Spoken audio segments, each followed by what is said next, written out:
Sonido del segundo penalti.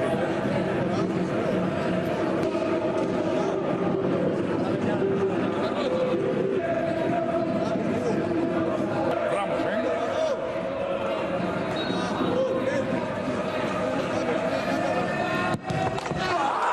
Buen lanzamiento, con paradilla incluida. Dice que, por cierto, que se ha fijado de Oyarzábal para lanzar así los penaltis. El tercer penalti que transforma. Aquí le tienes aguantando y en esta ocasión también se lo vuelve a tirar a la izquierda de Thibaut Courtois. Soler con mayúsculas, el hombre del partido. Noche histórica para Carlos Soler, que casi tira una tanda completa de penaltis frente al Madrid.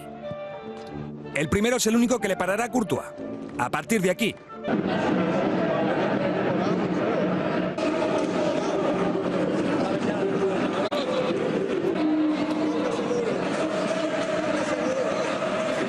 esta vez sí que cambia el lado del disparo. Y esta vez sí, que lo celebra a lo grande. Lo que no sabía Soler es que el destino y Ramos le permitirían hacer historia. Un hack-trick de penaltis frente al Madrid.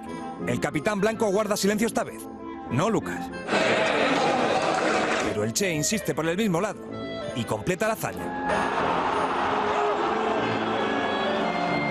Rachid enseña 3 dedos para recordarle que es el hombre del partido.